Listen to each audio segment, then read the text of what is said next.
When you have an economic system and a political system that is pushing us off the cliff at an ever-accelerating pace, at that point, innovation is irrelevant. You're into rearranging the deck chairs on the Titanic territory. The capacity to reimagine things is far more important. We need to cultivate, as a society, our collective imagination. That needs to be our priority. Here we are on episode 134. On this theme of imagination. What a journey we have been on together throughout these years, throughout these conversations, through the book, through all the ways that we've weaved together around reimagining what is possible in our future. For me, this theme sits side by side with our need for beauty in our lives. I was speaking at an event this week with Charles Eisenstein and Jen Gale, hosted by the Resurgence Trust and the Network of Wellbeing. Something Charles said has stayed with me about how we need beauty, and that beauty is not something that can be manufactured. How we need it as much as we need calories to survive. How beauty has a uniqueness to it and a relationship. Like when you walk through a forest and you see that everything is alive, unique, beautiful, it does something profound that we as humans need. Like when you receive something that somebody has made for you that speaks to your beauty and the beauty of their creativity, imagination, and your relationship. Like when you understand your home as an extension of the self, not a shelter, but a place of your creative expression and beauty.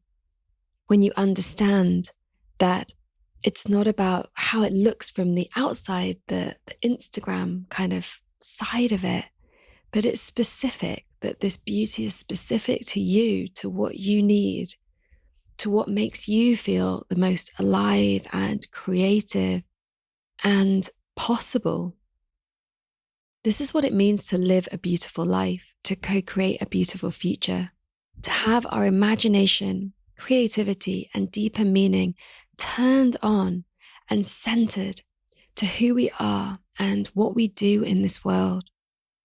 We are working on our app and new membership, which we imagine will provide this sacred space of beauty and connection in that wild world of our phones. More on that to come. And of course, part of the desire of this app and membership space will be to strengthen our in-person community ties, as well as that global connection.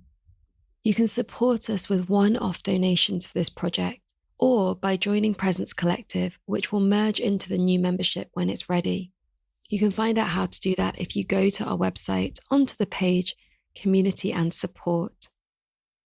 My guest this week is Rob Hopkins, co-founder of Transition Town Totnes and Transition Network, and the author of the Transition Handbook, the Transition Companion, The Power of Just Doing Stuff, 21 Stories of Transition, and more recently, From What Is to What If, Unleashing the Power of Imagination to Create the Future We Want. He presents the podcast series, From What If to What Next, which invites listeners to send in their what if questions and then explores how to make them a reality. In 2012, he was voted one of the Independent's top 100 environmentalists and was on the Nesta and the Observer's list of Britain's 50 new radicals. Hopkins has also appeared on BBC4's Forethought and A Good Read, in the French film phenomenon Domain and its sequel, Après Domain, and he has spoken at TED Global and 3 TEDx events. An Ashoka Fellow, Hopkins also holds a doctorate degree from the University of Plymouth and has received 2 honorary doctorates from the University of the West of England and the University of Namur. In 2020, he was a member of the Cambridge Sustainability Commission on Scaling Sustainable Behaviour Change. He is a keen gardener, a founder of New Lion Brewery in Totnes, and a director of Totnes Community Development Society, the group behind Atmos Totnes, an ambitious community-led development project. with all of that, you can understand why whenever Rob and I have connected, he has shared that he is busy and has a lot going on. But of course, within that, the time for imagination and play. In this episode, we explore these themes of collective imagination, play culture, and future mapping in this conversation called New Memories for the Future. We contemplate the question, how do we unfold future culture from our imagination? I hope that this conversation inspires you to live a life of more play, beauty, community, and imagination. Welcome to The Future is Beautiful, with me, your host, Amisha Gadiali. On this show, we explore the weave between politics, spirituality, creativity, and sustainability. It's time for us to move beyond silos and into an integrated way of being. Every one of us has ideas and personal experiences to share that can lead us to a brighter future. This is the revolution. Despite the challenges we face as a global community or the pressures that we meet in our daily lives, when we stop and dare to dream, to ask ourselves the big questions, and to share what we are already doing, we create the future that we wish to wake up for. That future is beautiful. I am delighted, Rob, to welcome you to The Future is Beautiful. Thank you for being here. My pleasure. Thank you for inviting me. You and I have met once in person at the Tagore Festival at Dartington Hall a decade ago or so, which was a beautiful event on a very sunny day out in the grounds of Dartington. So it's wonderful to be sharing with you here. My first question is a new first question that we're asking everyone, which is, what does a beautiful future mean to you? For me, it means a future that we will have really earned. Because at the moment, if we just carry on without something that really needs to equate to what I like to think of as a kind of a revolution of the imagination, then the future is not going to be very beautiful at all. The future that's currently on offer, if we pursue business as usual to its logical ends, is really almost too awful to contemplate. Kind of means the end of the human civilization experiment and much more besides. So when I think about the idea of a future that's beautiful, when we reach that point, we will really have earned it. And we will have lived through a time that in 2020 felt completely unimaginable, in 2021 felt completely unimaginable, but which unfolded over the next 10, 15, 20 years and kind of built and built. And that beautiful future is something for me, which I spend a lot of time helping people to step into that future, because I feel like if we don't allow ourselves to really imagine it and to spend time there in our imaginations, then we're never going to make it. You can't build what you can't imagine. So we have to be able to imagine it and bring it to life. And all too often we just get so focused on the task in front of us, and we lose that sense of that beautiful future as something kind of almost tangible. And the work that I do is to say to people, okay, what does it taste like? What does that future smell like? What would you hear when you walked around? What would you hear people talking to each other about as you walk down the street in that future? You know, for me, when we talk about the future is beautiful, it's something that in different things that I do, through the podcast that I do, through some animation stuff that I've been involved in, through workshops that I do, is really about, I feel like I spend quite a lot of time there and it is really beautiful. And the thing that's most interesting, and maybe we'll come back to this, is that although we live in a time when we are led to believe and convinced that we are all completely different and we're all polarized and we're all massively at odds with each other and we're all in a constant state of outrage about things, that actually when you hold an activity well enough that allows people to dream into that space and they feel safe and they feel held. And you invite them to think into the near future in which they feel content and in which they feel it's not paradise, but it's turned out the best it possibly could. Then we pretty much all imagine the same thing. Actually, I've never done that exercise and people have said, oh, it's great. We've got this massive new IKEA and I've got a 9G phone. It's all about contentment and place and clean air and birdsong and meaningful work and closer community. And when we talk about this idea, the future is beautiful, maybe our visions of what that might mean aren't as different as we might be led to think they are. Yeah, totally. I often find that the values are the same. It's just the how and the what and the why and the detail that is what can create that separation. There's something that has come up a little bit. I mean, of course, many people that we have here, our friends listening, are visionary by nature. They're interested in how we can co-create a beautiful future. I have come across people that find the concept of sort of dreaming into the future quite terrifying. So one example of this is a meditation that I made called Rituals for a Beautiful Morning. And it goes through lots of different processes. And one process is to imagine our collective future, so that we can be creating it in that space. And this meditation's on Insight Timer, and it has received several comments from people saying, that was so stressful to have to think about the future and to think about the collective future. And, I meditate for myself and my own well-being. And this was like, this is a horrible thing that you slipped in there. and I guess I want to explore with you why that happens before we move into the power and how beautiful it is to engage the imagination. What comes up for you as to why that fear of imagining the future might be there? Well, I think the first thing to say is I can, as somebody who has done a lot of meditation at different times in my life, there are different kinds of meditation. There are times when you meditate because you want to become more centered, you want to become more connected, you want to, there might be particular practice that you're meditating on. So the idea that every time we sit down, we have to meditate about the future, I can understand. It's like, I want to do that kind of meditation. I'm not here for that.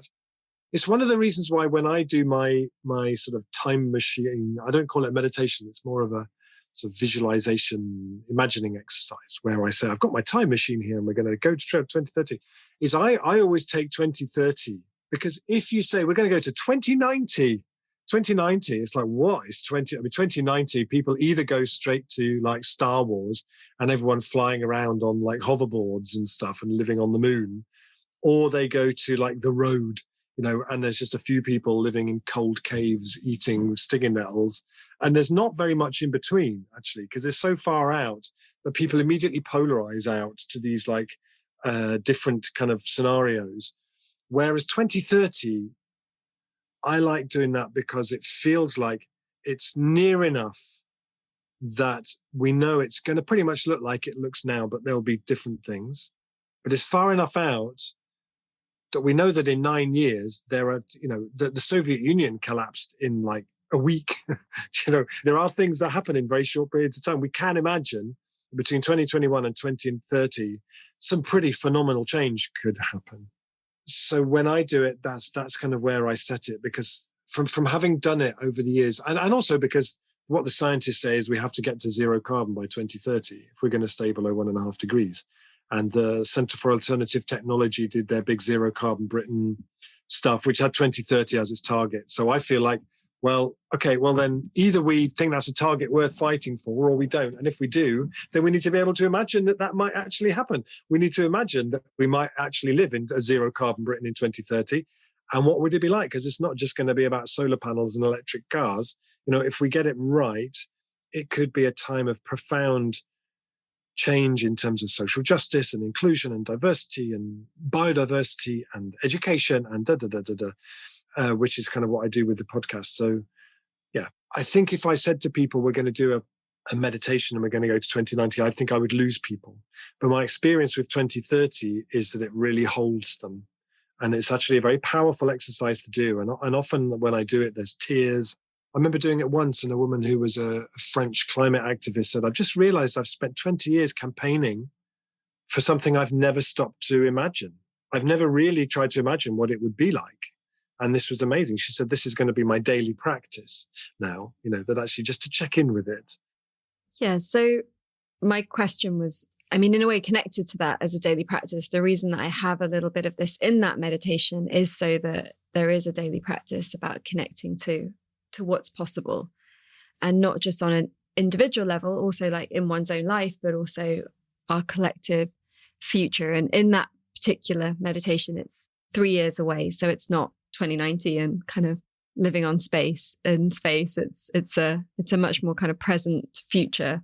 But the question was really around like why some people might be scared to even look at that. And I guess in the context of the climate science and all of the other challenges that we have, where has that kind of freedom to imagine and dream and vision gone? And, so I started this project in 2010, The Future is Beautiful, and started asking people to share their visions of the future that they choose, of the world that they want to live in. And I found that it was quite a task, to get people to believe that what they feel, what they want is possible. And also to go into that imaginative exercise without it seeming indulgent or pointless or, all of these kinds of words. So my question's more about imagination and agency in terms of even opening up to being able to vision. One of the guys I interviewed for the book is called Henry Giroux, and he's an American political academic writer. I came across him because he used this term, the Trump disimagination machine. I was really interested. What did he mean by this, by disimagination machine? I feel like we do live in a time where there is a perfect storm of things that are reducing our capacity to be imaginative. If you go back to the 1960s, you had people like Bobby Kennedy and Martin Luther King who were, I have a dream politicians. Martin Luther King once said, any movement, any culture will fail if it cannot paint a picture of the world that people will want to go to. Those people like that were able to look at the future and fill it with hopeful, positive things. When we get there, we're going to do this. It's going to be like that. We're going to do this. And that story is a storytelling piece. Both of them were amazing. And that sort of storytelling, it'll be like this. And I think we've lost that since. And we have this sort of generation after generation of politicians who are just sort of little incremental steps politicians. And we don't have really, I have a dream politicians. And I think what has happened, particularly since the mid-90s, is that when that space, that future space is not filled with I have a dream stuff, it starts to become really scary. And if anybody has watched the, what was it called? Can't Get You Out of My Head, Adam Curtis series on BBC iPlayer, which is really interesting about how that sort of erosion of imagination went on during that time. But when we don't fill that space with hopeful and positive things, other people kind of fill it instead. And I feel like a lot of that nostalgic politics of make America great again, take back control, all this stuff that somehow the future looks too scary and opaque and strange and confusing. And actually we need to go back. Let's go back to what felt safe, particularly to kind of white men in the 1950s, early 1960s, because we've lost in our culture that thing of people talking about the future. The future has kind of disappeared. And I think that's partly because when you have a culture where with such levels of inequality and such levels of exclusion, and you have an economy that is driven by cortisol and austerity and so on and so on. So capitalism thrives on growing anxiety. And we know that anxiety, cortisol, makes the hippocampus, the part of our brain where our imagination fires from, makes it shrink. And that when it shrinks, we lose that capacity to look at the future in hopeful and positive ways. So this is something that's been happening over a long time. that we've created through our economy, through our media, through politics, the perfect storm of factors that are causing our collective hippocampus to shrink at the worst possible time, because we need to reimagine and build everything, and you can't build what you can't imagine. And so we're kind of getting stuck in this whole thing of being unable to imagine anything other than business as usual and what's in front of us. So, whether that's purposeful or whether that's accidental, I think it's probably a mix of the two. But when we have an education system which has pretty much designed imagination out completely from young people's experience, when most people's work life makes no space for imagination, when if you can't measure it, then it's not of any interest to funders and organizations like that. When we don't have I have a dream politicians anymore, the imagination really struggles to get a foothold. It's like a muscle that should be like that, and it's actually like that.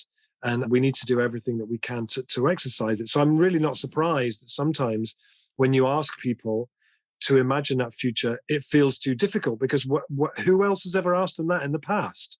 We don't live in a culture where that is a valued thing, Yeah, absolutely. And so how can we turn back on our imagination if it has been closed? I think we have to start by recognizing that it matters. And it matters very much. We recognize as a culture that if our population doesn't get a good enough diet, that we're going to see a rise in preventable illnesses. And we recognize that if a population doesn't have a good education system, it's not going to meet its potential. And yet somewhere just over here where no one's really looking, our collective imagination is just sort of contracting and shrinking and dwindling. And nobody is saying, what happens if that carries on and it gets even smaller? Like, what happens to a culture whose imagination desiccates? And I think that's what we're seeing. That's what we're seeing now, it seems to me. We're in many different ways, we're seeing the manifestation of a society that is unable to. My favorite definition of imagination that John Dewey said was that it's the ability to see things as if they could be otherwise. And if your collective ability to see things as if they could be otherwise shrinks beyond a certain point, I think you're really, really in trouble. And so what do we do about it? I think first we have to start by naming the problem and saying, this is really important. There's a bit in the book, From What Is to What If, that I found most heartbreaking, was a teacher who talked about how she sat down with her students and asked them, they arrived in secondary school from primary school. She said they all knew what a fronted adverbial was. I've written 5 books. I have no idea what a fronted adverbial is. But when she sat them down and asked them to write a story, they burst into tears. It's like, what are we doing? It should be right now that we need to cultivate as a society our collective imagination. That needs to be our priority. The way that I talk about it is that we often use the word imagination and innovation interchangeably. Imagination and innovation, they're actually really different. And the difference is really important, because innovation, every government gets elected and says, we're going to do lots of innovation. They never say, we're going to do lots of imagination, because imagination is a bit dangerous. It's unpredictable. It's a bit cheeky. It's playful. It's a bit naughty. It doesn't necessarily do what you expect it to. Innovation is something you do when your fundamental model is working. I always talk about it like pizza. You can innovate with pizza. You can change the flours. You can change the topping. You can change what kind of cheese you use. But you don't need to reimagine pizza. That would be ridiculous. Pizza's great. Everybody understands pizza. People love pizza. You don't need to reimagine pizza. But when you have an economic system and a political system that is pushing us off the cliff at an ever-accelerating pace, at that point, innovation is irrelevant, that you're into rearranging the deck chairs on the Titanic territory. At that point, the capacity to reimagine things is far more important. But if you're training people to be innovative, you train them in a very different way than how you train them to be imaginative. And how we make people more imaginative, I think, for me, is you start by recognizing that it matters. And when I run workshops and stuff, the first thing I do, the very first exercise that I do, is I put them into groups of 5 or 6. I give them 4 potatoes. I give them 6 cocktail sticks. I say, you can go out of the room. You can add to this anything that you find. I want you back here in 20 minutes with a monster, a creature. I want to know its name, what it eats, and what its mating call is. Go. And they go off and they giggle for 20 minutes. You just see them going around giggling in a group for 20 minutes. And then they come back with some ludicrous creature they've created that lives off dust and goes, wow, wow, whatever it is. And the beautiful thing about it is it's a first step into feeling like you can play again. Because you can't make, however much we're told, oh, you can't take risks and you have to do things properly and you have to be serious. You can't make anything serious with 4 potatoes. It's going to look ridiculous. Whatever you do, it's going to look ridiculous. If you're a control freak, even then you have to let go and make something silly with potatoes. So that's kind of often where I start. It's just by making a space that feels safe enough that people can be a bit silly and a bit playful, and then we work from there. But that's often a really nice place to start. You recommend that people find more ways to play in their lives, for our friends listening.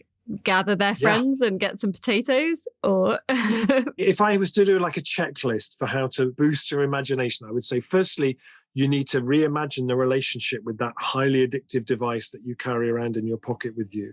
Because what those things do is the time when we would 20 years ago have daydreamed, looked out of the window, thought, oh, I think I might just need to go and sit and write a poem. I feel like I've got a poem coming up. We now suppress with reaching into our pocket. That I think that it's very hard to live a really imaginative life without reimagining our relationship with those things. I think we need to spend more time out of doors, because all of the great imaginative people through our history, through our culture, have taken inspiration from outdoors. A thing that I do when I feel I'm getting a bit stuck is to just walk underneath trees and look up. And that looking up into the canopy and that change of perspective does wonders for me. I think meditation is really important, quietening the mind down, making space for that. Making space for being creative, for writing, for drawing or whatever, taking some intentional time. The imagination needs space. And at the moment, it doesn't have the space in our lives. The chief executive of Netflix recently said their chief competitor as a business wasn't Amazon or Sky, it was sleep. That actually we're losing that creative space out of our lives and we need to take it back. Yeah, there's lots of other things, but I think those are kind of good places to start. And play is really important as well, because we reach a certain age where we think play is silly and play is something that kids do. So when I was researching the book, I went to London to do an improv training, which was just glorious, for a weekend of a room full of adults learning to play again. And one of the main things that I learned in that was this exercise they do, which is the difference between yes, but and yes, and, which I now do a lot in the work that I do, which is that yes, but is what we encounter all the time. Those of us who are out there trying to inspire people to change things. Yeah, we could do this. Yeah, but, that would be very expensive. And it's probably too late. And it wouldn't work. And yes, but. And when you bring in that culture of yes, and, where somebody says something and then you yes, and it, you say, yeah, and we could do that as well. Yeah. And then you build this thing. And I've done that with groups, and it's really moving for people because it's so our daily experience. We just live in this world of yes, but. And as campaigners, we're just met with yes, but all the time. So to play around with yes, and is massively liberating for our imagination. And there are some great exercises developed with the transition movement, which are about bringing play back. And I've loved the stuff that Extinction Rebellion have done and the big rebellions they've done. That pink boat in Oxford Circus and those kind of things were such beautiful, playful kind of politics. And I think we need a lot more of that sort of stuff. I've heard you talk about the connection between some of the violence that we've seen and kids that didn't get to play. Yeah, there's the science about what happens when kids aren't allowed to play is really troubling, actually. I often say that I've written a few books that have included a section about climate change. So I've had to go off and read the latest climate science, which is always a heartbreaking thing to do. But the research I did for the chapter about education and play was almost as heartbreaking, actually. That when you remember reading an interview with Donald Trump's niece, what's she called? Mary Trump, I think, who wrote that book about him from a family perspective and how he turned out like he did. He lived a childhood with no play, pretty much. Because when you play with other kids in that sort of free, unstructured, let's pretend this chair is of ship kind of a way, that's how you learn to cooperate with other kids. You have to compromise with them for it to work. Let's pretend this is a ship. Well, it's obviously just a sofa. I mean, you're not gonna be in that group of friends very often if every time someone says, "Let's pretend this hat is a goldfish bowl," you go, "Well, it's a hat. What are you talking about?" So, and it's also how you learn to manage conflict. It's how you learn to take risks. Yeah, and the research you're talking about was a guy in the 60s. There in Texas, there was a shooting where a former soldier climbed to the top of the tower at Texas University and shot about 40 people. And the psychologist who examined him afterwards found that he had been not allowed to play as a child. And he then went off and interviewed a whole load of kind of mass killers across America and found it was one of the three things that they all had in common. So that's not to say that everyone who has a childhood deprived of play becomes a serial killer, but it certainly seemed to be the case that most serial killers had a childhood that was deprived of play. What were the other two factors? Oh, I knew you were going to ask me that. I know, because you said three, and it's like the mind just wants to know. I can't remember.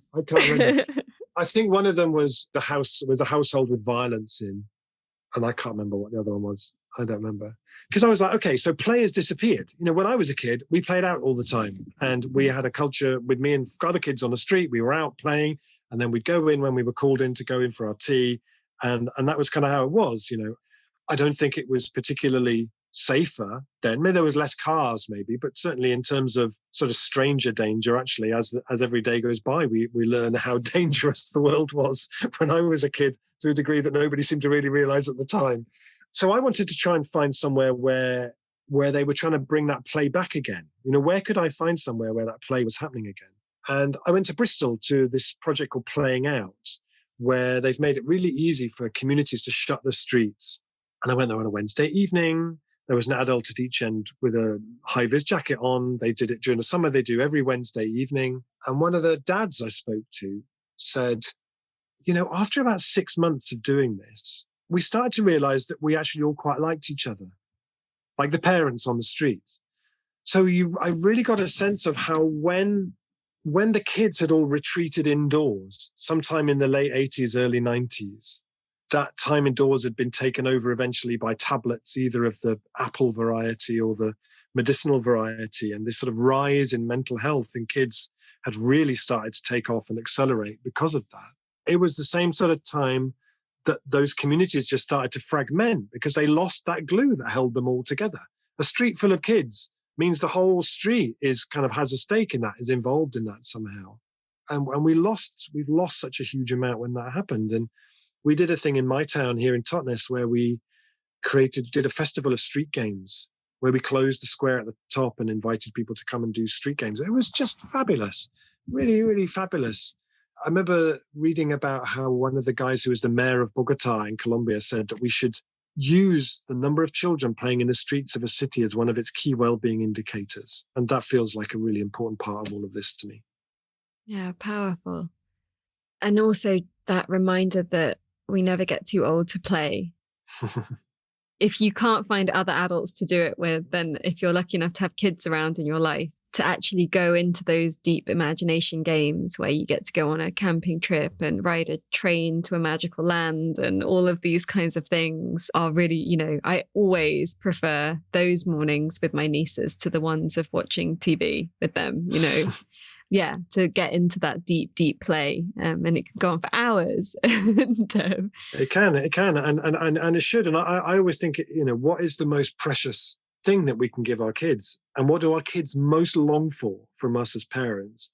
It's that we get down on our hands and knees on their level and play with them and let them lead the play.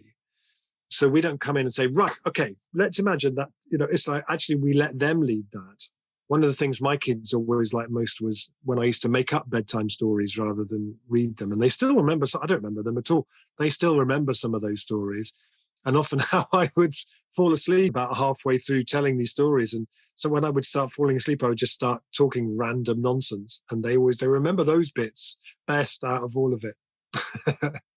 There's a beautiful project that I wrote about in the book called Cambridge Curiosity and Imagination, based in Cambridge, as you might imagine, who go into schools and do imagination work with the kids. And one of the things they do is creating what they call fantastical maps, where they go with the kids and they say, take us to a place you love and show it to us and allow us to experience it like you do and tell us the stories you tell about the different places here. And, that lumpy tree stump. And then they collect all of these things the kids say and the kids' drawings, and they make these beautiful maps that allow you to see this place in a way that children see it. Incredible, incredible, beautiful things. iPads can't do that. iPhones can't do that. The TV doesn't do that. The most precious thing that we can give to our kids is our time. And we live in an economy that makes that so difficult for so many people. And that's one of the great sort of tragedies of our time. So if we go back into the time traveling visualization experience, and you've done this with people, I assume, all over the world and in different contexts and in different environments, these common themes come out. I'm curious as to if you feel like there's an importance in terms of people kind of collectively being in that kind of vision dream state, that sort of gives some power to those possibilities, as well as the fact that it then gives us a map, right? And says, oh, if we want to go here, we can do this, this, and this to get there.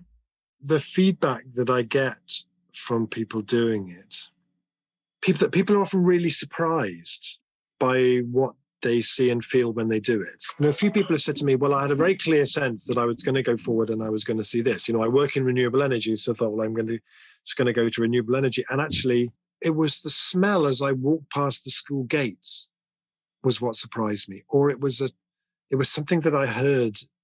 It's like these little observations. And so in the podcast that I do, From What If to What Next, I ask every guest to do that at the beginning. So whatever our what if question, whether it's what if birdsong drowned out the traffic, what if we had a universal basic income, we start by imagining that it's 2030 and we've had a universal basic income for 8 years.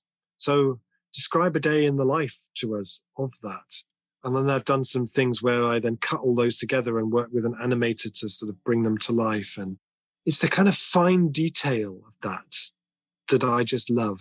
When people talk about how when friends go out to meet each other, they don't compliment each other on their new clothes. They talk about how beautifully they've repaired the clothes that they've had for years and added new sort of embellishes to them. Or how where there used to be a supermarket, it's actually now a food court full of all kinds of different businesses. And what does it smell like when you walk past it? Or, there's now a swimming pool in the middle of the town, or just, I don't know, things like that. But it's those little kind of observations that when you start to piece them together, there's a beautiful story that a guy I interviewed for the book told about how he worked for an organization in the US of the mothers of incarcerated children. So kids as young as 11 in the US can be sent to prison for being rude to their teacher and stuff. It's insane. And so this was an organization of mothers whose kids were incarcerated, and they were trying to get the laws changed so they had more access to their kids. They might travel all day, get to the prison, and then be told, sorry, you can't see them, and they have to come all the way back again. So he started out by saying, okay, so what needs to happen? And they'd say, well, we need to pass law such, such, such, and such. And he'd say, okay, imagine that's already happened. Then what? Oh, okay, well, then we would need to see this. Okay, so that's done. Okay, so then what happens? And they would kind of go forward to the point where he would say, so what would it feel like? What would it smell like if you were completely successful? And they got to a point where they said, waffles. It would smell like warm waffles and maple syrup, because that's what it feels like when we're all together as a family. That's what home feels like when we're a family. And he would say, okay, so that's where we start. So once you get that picture, that vision, then you work back from that place. And that's what I feel like that 2030 stuff does, is it allows you to get into creating new North Stars. It allows you to get into creating memories of the future, which is powerful in a way that I think we're only just beginning to understand quite how that works, really. Yeah, absolutely. Because the science and the neuroscience around visualization is all around how we need to engage all of our senses to make that thing real. It can't just be a mental, intellectual exercise, even an imaginative intellectual exercise. It has to be embodied and alive through all of those senses. Yeah, there was an amazing thing that I was part of at the end of last year, organized by an organization called New Constellations. It was a process they've designed called New Constellations. And they ran it with the community of Barrow in Furness up in Cumbria, which is a pretty tough place. There's a very industrial town, out on a peninsula, sort of largely ignored by a lot of other people, lots of poverty and exclusion and stuff. And they did this process that ran over a week, and they had a group of 20-something people who did it. So there was the mayor, the chief exec of the council, the head of the local police, an addictions counselor, somebody who did diversity and inclusion work at the nuclear submarine shipyards. Real, incredible microcosm of the town. And the underpinning of the whole thing was the analogy of a journey. So we're in one place, it's not working. We need to get to somewhere else. How does every great journey start? It starts on the shore, looking out to the sea, thinking, okay, we're about to set off. And in that process of being on the shore, you're thinking, well, what am I leaving behind? What do I love about this place I'm leaving? What am I happy to leave behind? And they did it in this incredibly beautiful way where everybody had envelopes with questions in, and then they would go to a place they loved, and then they would reflect onto their phone, which went into an answer phone. And then they made these beautiful sound collage pieces, bringing together all of that stuff. And then they would play that back to them the next day. It was very moving and emotional. They did a session recently at the What Next Summit that we ran about that, and it was the most popular, extraordinary, moving session. And my role in it was to be what they call the salty sea dog. So I was, when you're on the shore about to leave, you might go into the pub, and in the pub is the guy who's the salty sea dog who's traveled the seven seas and can tell you tales of change in other places, But it was really playful and really deep and well held.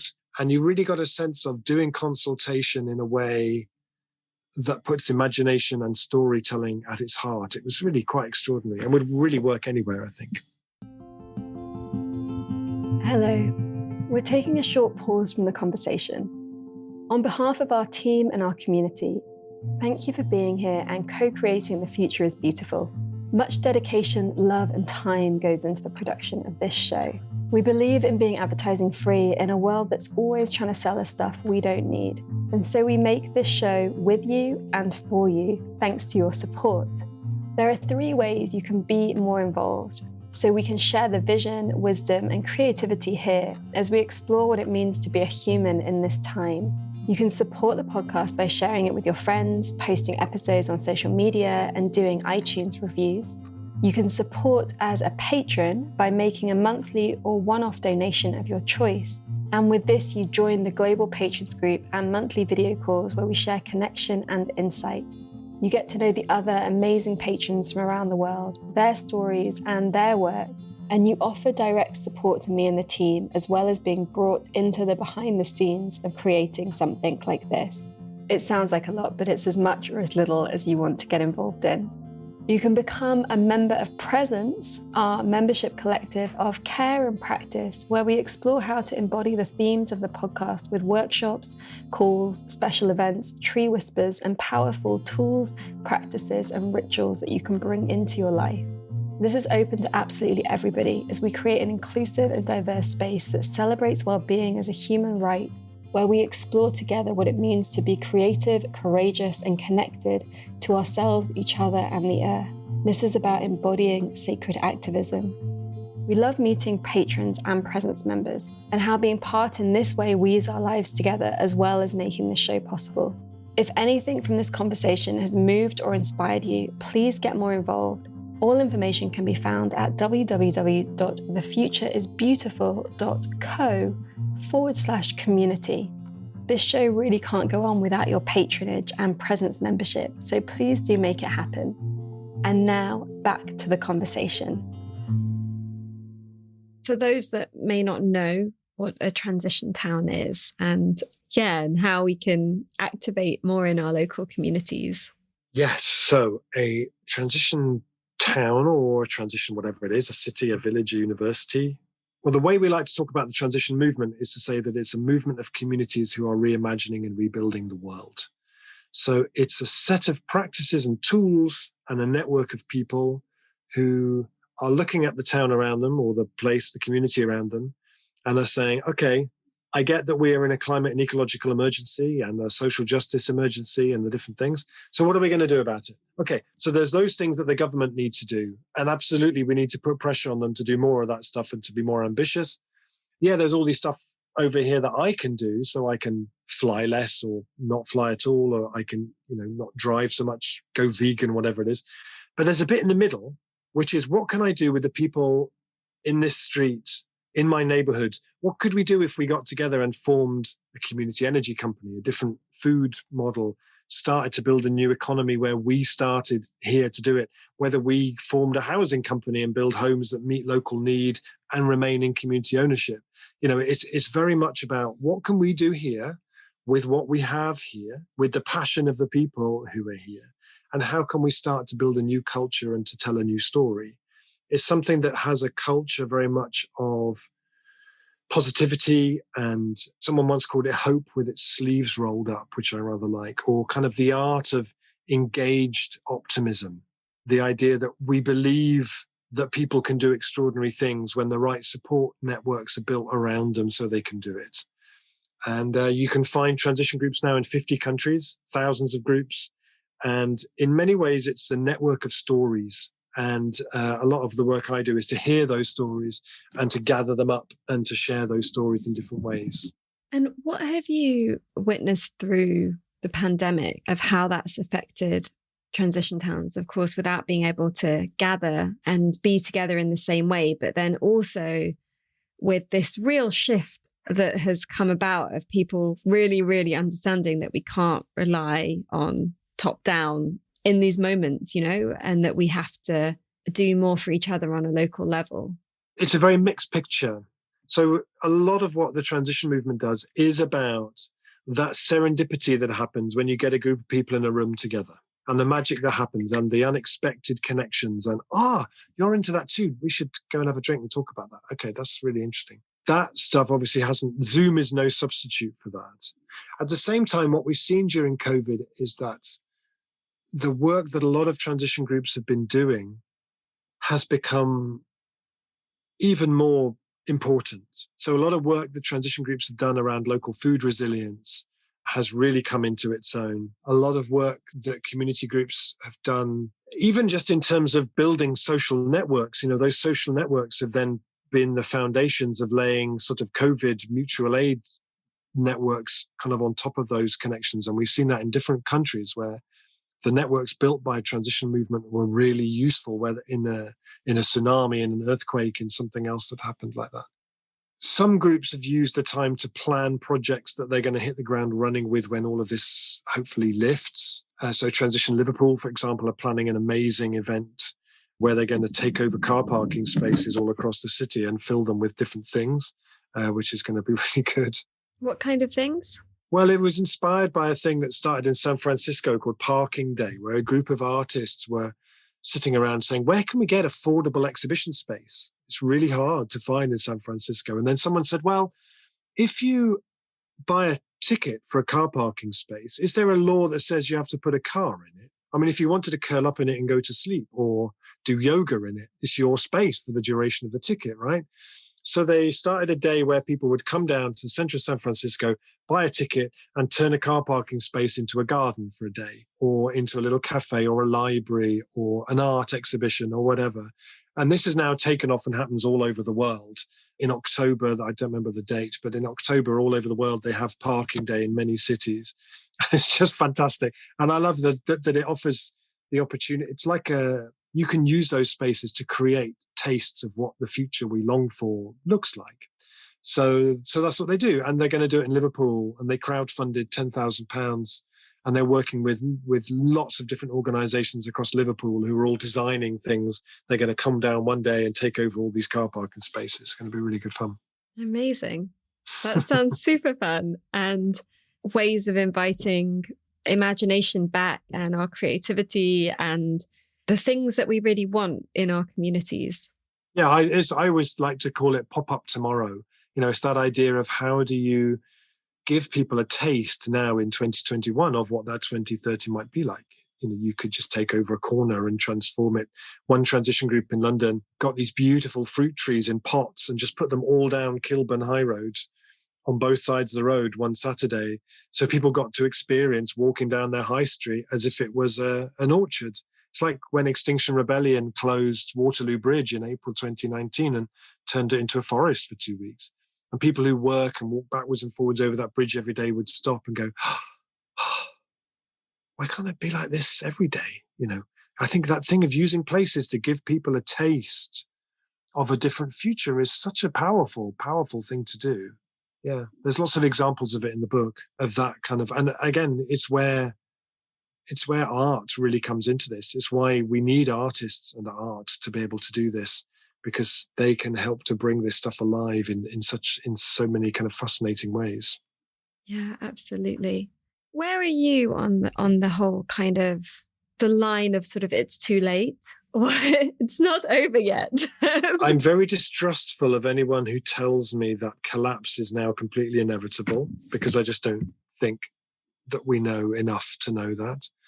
I think if you are looking at the climate science, I've watched a lot of football during my life, and I remember one game where the team that I support were losing 3-0 at half time, and then they came out and they won 5-3.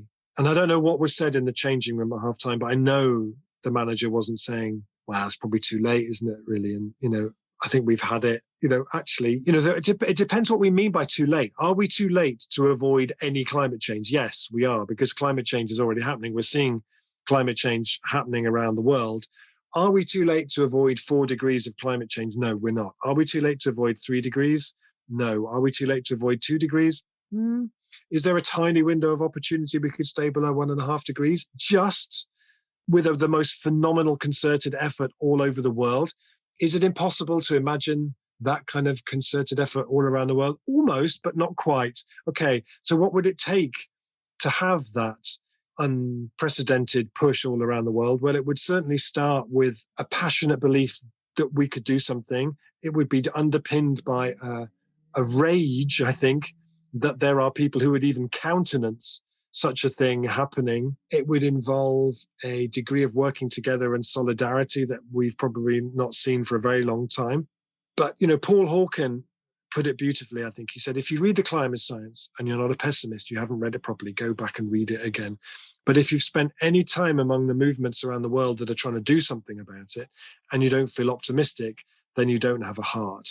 And that's kind of where I sit with it, because I'm in this sort of quite privileged position where I get to go and visit communities all across Europe who are doing this stuff. And when you visit those places and you meet those people and their stubborn determination that this is their life's work and they'll be damned if they're going to let this slide any further, I feel like in that sense, pessimism is a kind of a privilege that I don't have, and that we need to do everything that we possibly can. Joanna Macy, who I'm a massive, massive admirer of, I feel like she's kind of like my big sister, and I've met her a couple of times. She's extraordinary. She's one of the great bodhisattvas of our time, to use Buddhist expression. And she does a lot of work around grief and despair around what's happening in the world. But I saw her recently do an exercise. She does a very powerful exercise where you sit opposite somebody and you take it in turns, saying, one of you will say, when I think about the impending climate catastrophe, I feel. And then you finish that sentence. So it's like really feeling into the grief that we all carry and the burden that we all carry of the pain of seeing what's happening around the world, and the moments of absolutely reasonable despair. When I give talks, I often say, if you don't regularly feel despair, you're not paying attention. Pay closer attention to what's going on here. But then she did another one that was something like, when I think about the inevitable collapse of civilization, I feel. And then another one like that. And I thought, it's amazing work. But where's the question where you say, when I think about being part of the most historically unprecedented movement across movements that mobilized and came together and turned this around, I feel. Because if we don't make space for that possibility, it's just not going to appear in our thinking. So, I'm often out there in the world, and I'm sure often get dismissed as being naive and, overly positive. But it's really because I'm trying to balance something out. I'm trying to speak up for something that just doesn't get spoken of. And when it doesn't get spoken of, it just starts to disappear. And in France and Belgium, there's this whole movement called collapsology, which is this whole thing about collapse, which I can, in some ways see the value of, in the same way that, in Buddhism, there's the Four Noble Truths, and the first one is there is suffering. That's the reality of it. We live in a world of suffering. And collapsology can be really helpful for some people in terms of that, in terms of seeing what appears so permanent, to see the degree to which it's fragile and vulnerable and so on. But if we get stuck in that, it starts to, as Michael Mann puts it, the climate scientist says, he talks about people becoming inactivists. He says, the oil companies like to fund inactivists, those people who say, well, climate change is happening, but, let's rush this. Let's take our time and think about it. And in the same way, sometimes I think people who say it's too late, we can't do anything, are kind of inactivists in that same sense. I have no idea if any of the work that I do or I'm involved with is going to make any difference. But right now, it feels like the most skillful thing that I can be doing. And so I do it because it feels more useful than just sitting down and saying, oh, it's too late, there's nothing we can do. Yeah, absolutely. I feel like these times they're requiring of us to increase our capacity to hold multiple possibilities and to be able to process the emotion that comes with that sometimes we need to grieve and sometimes we need to create possibility and everything else in between, and that we can't get too stuck in one track because actually, we need to embrace the complexity of ourselves and of this time. Yeah, I remember going to Paris a few years ago when Standing Rock was happening, when there was that big, incredible coming together of all the different Native American indigenous people going to Standing Rock to try and stop the XL pipeline being built there. And I spoke at this festival, and there was a woman who I was kind of did an event with, who was a Native American elder from that tribe, from the tribe at Standing Rock. Incredible woman. Oh my God, phenomenal. And I said to her, so how, in your culture, you've got your young people, your warriors out on the front line against private security guys with Alsatians on chains and with tear gas and rubber bullets, and they're there standing up every day to try and stop this pipeline being built, and they're being beaten and bit and sprayed and all this kind of stuff. What do you do when they come back at the end of the day? Like, how do you process that? How do you manage that? She said, we go straight into ceremony. They come back, we go into a lodge, and we stay there until we've done everything that needs to be done. We don't really have that. It's no wonder people go straight to grief here, because in effect, it's like we are so many people who are doing this work. We're out on this sort of front line, and it's, all the people I know involved in Extinction Rebellion. My wife is very involved in Extinction Rebellion. Those big rebellions that people see on the news and grumble about because they meant they were 20 minutes late getting to Primark or something. Actually those 2-week things, people will come back.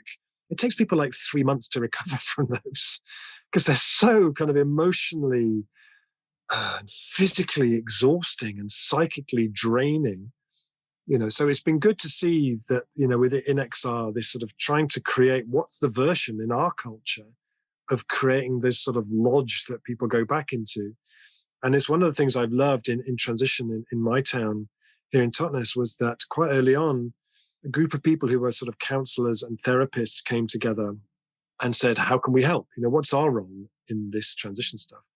And what their offer was that they would give their time for free to offer support to all the people who were working right in the heart of this. So there were several times during transition when it got very stressful and very difficult and very intense.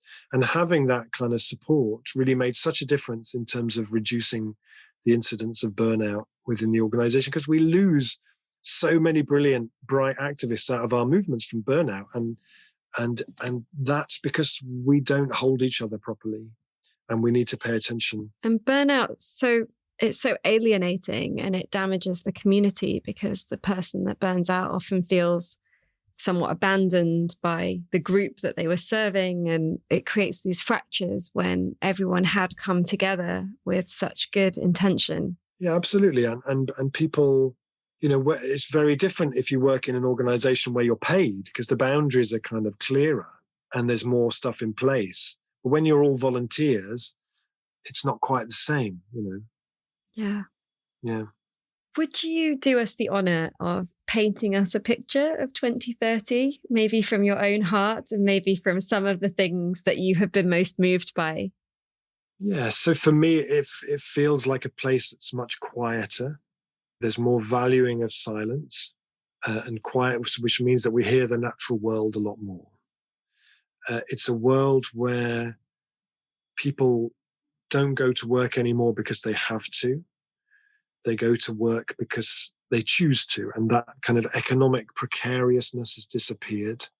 It's a world where we now no longer look at mental health, physical health, economic development, education, community economic development as being separate. They're all the same thing. So we see a house building scheme as a mental health project. We see food projects as physical health projects, as economic regeneration projects. We see high streets that are much more diverse and connected. We see much less cars. We have such good public transport system. We rarely see cars. We see bicycles. We see electric scooters. A lot of the tarmac where roads were has been taken up and allowed to breathe, and now is full of gardens and trees. Our walking around a city is like walking through a sort of a wilded environment. And the biodiversity has come back into our cities to such an extent that we visit certain parts of the city because of the particular bird song in those places. So if you live in London, you might go to Hampstead specifically to hear the skylarks, or you might go to another place specifically to hear the nightingales. Our cities are rich with street art. Our education system, our schools now educate with the idea of producing young people who are as imaginative as they could possibly be. Schools no longer are based on testing. The idea of education is based on projects rather than subjects. And young people are now really authors of their own learning. And schools use the towns, the city around them very much as the kind of educational resource. Petrol stations have been repurposed so that the petrol tanks are now used to store rainwater to supply urban gardens. You hear as you walk around that our towns and cities have a much more of a kind of carnival feel. There's people everywhere doing things. Loneliness, homelessness are all a thing of the past, and we see anxiety levels massively falling. I could go on and on and on and on. Thank you, Rob. A little taste. Thank you. And hopefully that will fire up the imagination and the possibility. What is your call to action that you would like our friends listening to take from this conversation? So I would say two things, if I might. The first thing is to find out if there is a transition group where you live, and if there is, get involved, because they would love to see you, I'm sure. The second thing is that whenever you have a conversation with someone about the climate emergency, the ecological emergency, whatever it is that is the issue that really motivates you, it might be gender violence, it might be racial disparity, it might be whatever the thing is that really fires you, is that whenever you have a conversation with someone about it, to inform them, to inspire them, to however that comes up in a conversation, try and weave into that conversation a bit about, but actually, if we've started now, we could get to here. Often if you are involved in fighting something, we can fixate on the problem, and the problem kind of grows as we give it our attention. What if we give more of our attention in the conversation to what could come instead? And it often really changes the nature of that conversation to invite the other person to join you in trying to imagine what could come next. So I would just say, always make a space for some storytelling around what we could do instead. Wonderful. Thank you. It's been lovely to speak with you today. I look forward to seeing you outdoors in the Totnes, Dartington area for some lovely community play at some point in the near future. Let's do it. We will post links to everything that you've mentioned, but how would you like people to connect with you? Well, you could either look at robhopkins.net, which is where I put a lot of things. Social media-wise, I'm most active on Twitter as @RobInTransition. And the podcast that I do, From What If to What Next, where every episode, every 2 weeks, we take a different what if question and really go into what it would be like if that actually happened, is at patreon.com/fromwhatiftoWhatNext. And if you wanted to join up and get involved in that journey, it would be lovely to have you as part of that. Wonderful. Thank you. Thank you. It's been an honor to be here on this hallowed podcast of yours. Thank you. Thank you for spending your precious time with us. As always, you can find links to everything we mentioned in this episode, download our book, and discover so much more over on the blog. We don't believe in selling you things you don't need through this podcast, and so it's made possible with you, our community. If you loved this and would like to fund our show with a monthly donation or join our online group to connect with other listeners, please visit www.thefutureisbeautiful.co and click on Community and Support. Please also share with friends, hit subscribe, and leave us a review so we can grow. Those gold stars really help others find us so these ideas can spread. Here is to us, creating a beautiful future together. The Future is Beautiful is made by an all-female team working voluntarily or on reduced rates until our listener support grows. If you have been moved by anything you heard here, please donate the equivalent of buying us a drink. All donations make a huge difference to us and will allow us to keep doing this and remain advertising free. Until next time, I leave you with this question. How will you create beauty in the world?